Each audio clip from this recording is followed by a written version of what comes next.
Welcome back. Welcome back. This is Wisconsin Shoe Guy, and today we're going to talk about the Austerity brogue. Now, the Austerity brogue is a compromise in making a wingtip just as formal as a cap-toe Oxford.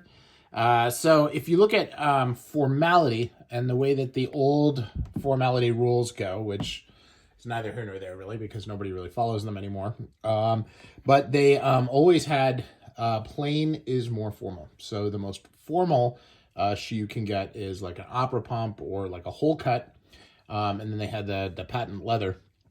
But the next was the cap-toe Oxford, which is the standard business shoe, I guess, in the world. But a lot of gentlemen like brogues and really like the shape of brogues with the different pieces to it. But the broguing was defined as less formal. So someone came up with the brilliant idea of, hey, let's do a wingtip Oxford and let's take out the broguing, and that will give us this beautiful Austerity brogue. Now, they do this with all types of different styles. There are Austerity Adelaides, etc. And it's just a way of making the shoe more formal.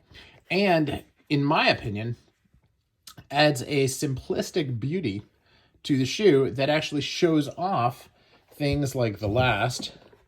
Like you can see the toes on these have some similarities, but the proportions are different. Obviously, this isn't a grain. This is also in shell cordovan. So many different things that you can do with this. Now, like one of the things I like about this is that I have green stitching, and you can see it because it's plain. If you compare this to like a wingtip Oxford, the shoe's kind of loud, and so it doesn't show as well.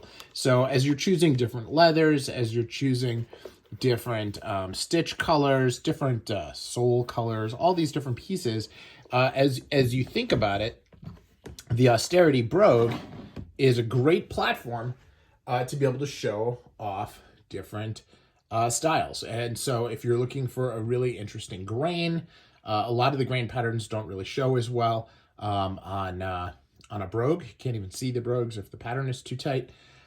This allows it to be seen and to be expressed for what it is. And then, you know, the subtle details that you have on your sole work, on your waists, all those things can be a little bit more obvious than they are if you're having a louder shoe. Now, price-wise, I know a lot of people are always interested in the price of shoes. A lot of brands make Austerity brogues, so you don't have to necessarily be in the Gaziano and Girling kind of stratosphere from a price perspective. You know, these Carminas you can get for about $550. These are in shell, so they're quite a bit more. But you can also get Vass for about $500. And Vass Austerity brogues are pretty well known. It's kind of the staple of that. And then you can get them in round toes and in chisel toes and soft squares. A lot of different things that you can do. A lot of the high-end makers make these as well, so you can get like a St. Crispin's, or you'll see even a Yohei Fukuda will build out really great platforms for this style. And it's a great style to have in your arsenal. And a couple things to think about as you're looking at what makes them different. Right now, if you take a look at these, this is the Connaught by Gaziano and Girling. You can see really close here that there is this gimping on the edge, but the gimping is very, very small. Okay, where here on this pair, the gimping is huge. Okay, now you might also call that pinking because it looks like pinking shears. All right. So that's something you can do. Whether you have 1 stitch, 2 stitch, 3 stitches. I used to have a pair of J. Fitzpatrick, which again is another example of one that you can get at a reasonable price point. And that had triple stitches, and it was suede, so it had triple stitches at each of these stitching. And it was a contrast color, so it really, the stitching stood out, added a lot to this style.